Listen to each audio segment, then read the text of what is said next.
Well, what we're going to do is get rid of all these buttons and just make a giant screen. A giant screen.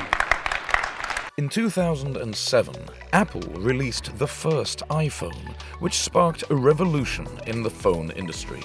You can't run around and add a button to these things. They're already shipped. So what do? It doesn't work because the buttons and the controls can't change. Although it initially received lukewarm reviews due to its lack of physical buttons and missing features like Bluetooth and 3G cellular data, it hooked in consumers and redefined what the mobile phone was.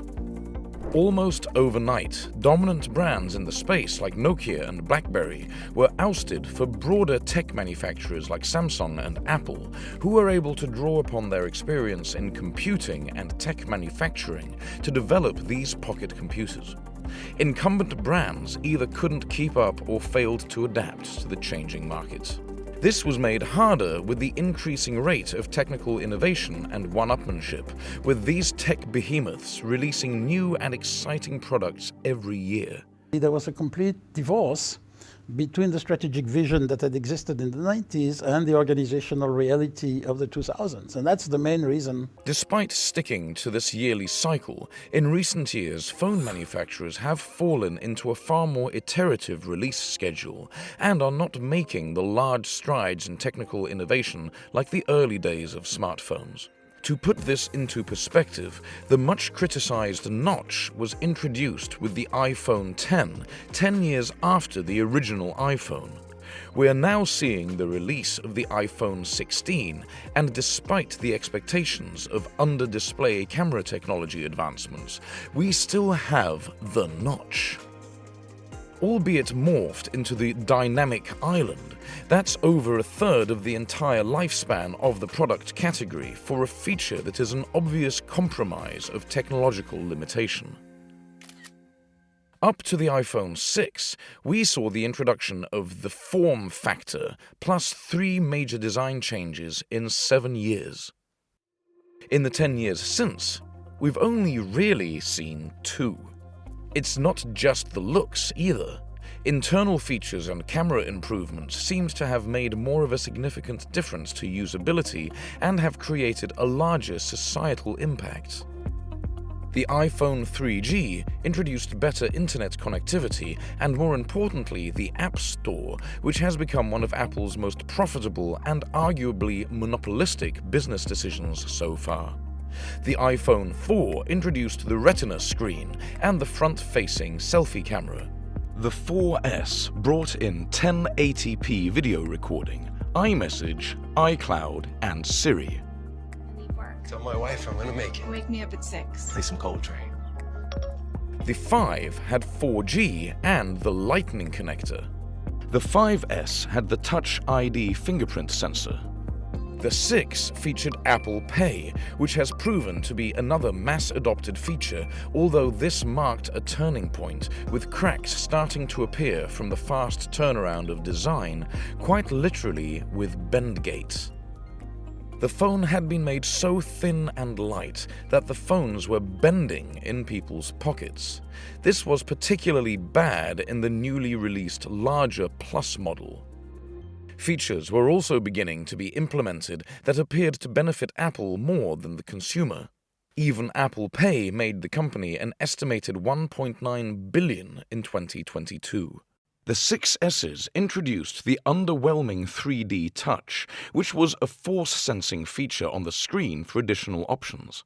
This proved a flop and was quietly phased out a couple of generations later. Yep. The 7 saw 2 cameras being implemented on the back for the first time, but removed the headphone jack to much criticism, encouraging people to buy the new wireless headphones. The iPhone 8 had the True Tone display, wireless charging, and portrait mode. Useful features, but not life-changing for most. The X featured Face Unlock to accommodate the larger display, which had been a divisive step. Since then, we've seen more cameras added, ever incrementally improving image quality on the pictures, faster displays, and improved battery life, among other things. However, None of these have had the revolutionary impact or become world-changing features like in earlier models. The 15 saw a move to USB-C, which was arguably one of the biggest improvements in years, opening the phone up to a lot more external peripherals and functionality, but begrudgingly done by Apple to fit in with EU legislation. This slowing of innovation is causing consumers to keep handsets for longer, with US consumers upgrading their phones every 2.67 years in 2023, down from 2.53 in 2015. Globally, it's down to 3.6 years. Sales of smartphones have slowed from their peak in 2018 at 1,556 million units sold to 1,339 million in 2023.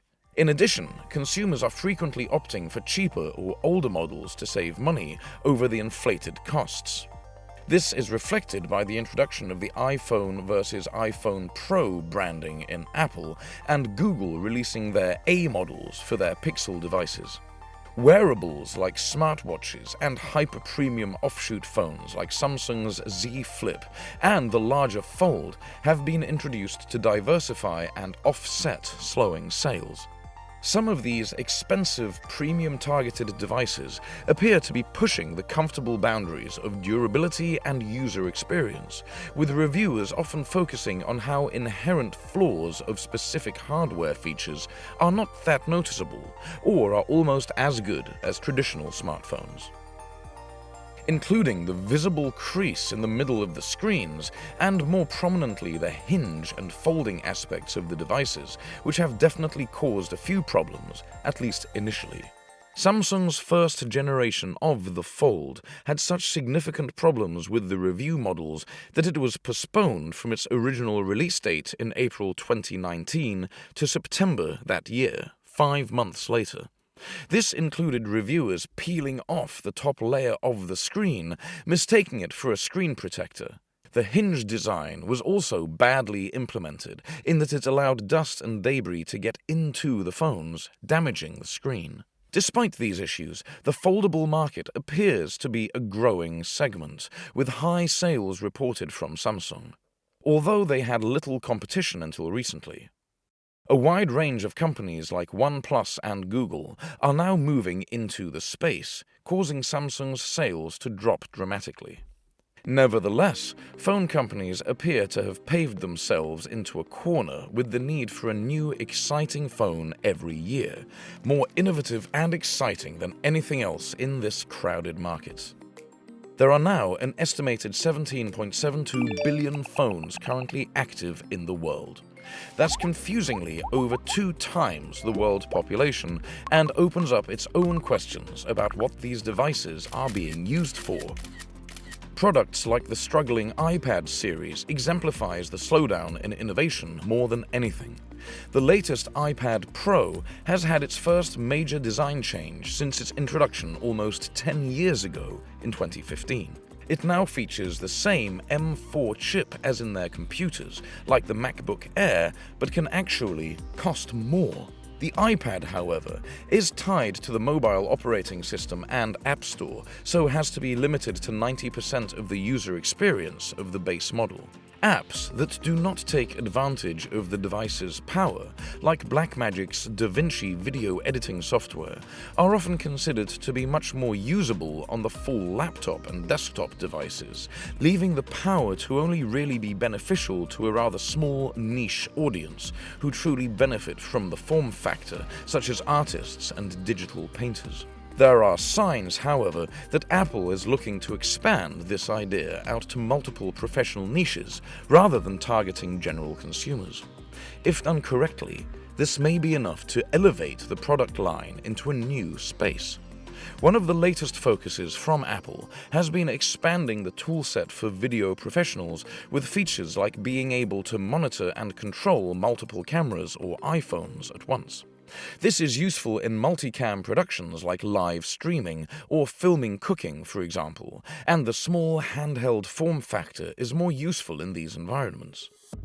They have also extended this niche targeting approach to iPhone features, with 10-bit video capture and log recording squarely aimed at the pro video crowd. For the mainstream, phones are going down the same route as every other company, with AI implementation in devices. This ranges from quite useful language translation to the potentially gimmicky and questionably ethical basic image generation features. The success of these features remains to be seen at this point. The dwindling sales and forced innovation is now starting to raise ethical questions around mass manufacture. Phones are generally not kept until they are broken or incapable of functioning correctly. Even at the world average of 3.6 years, a top-tier phone can still be very usable at that point. In the USA, 12% of people update their phones annually and 5% upgrade every 6 months. While there are lots of brands releasing phones all the time, for a company like Apple that owns 58.81% market share in the USA, arguably they are competing with themselves, and there's no doubt that the release of the latest iPhone every year will encourage some people to upgrade needlessly. While there are recycling streams and large second-hand markets, there is no doubt that these practices encourage more manufacturing, increasing emissions and pollution, and inevitably more waste.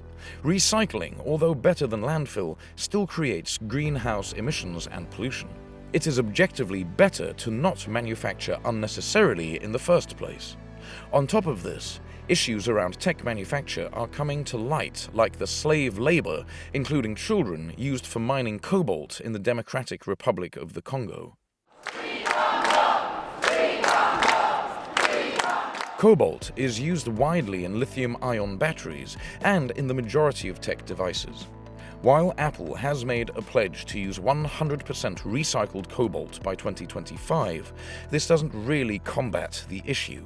Just allows Apple to be one step removed from the problem.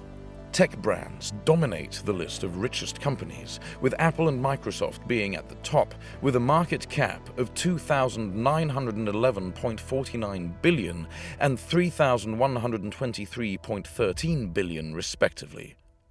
It's hard to argue that these companies don't have the capital expenditure to do something more about these significant geopolitical, ethical, and climate issues.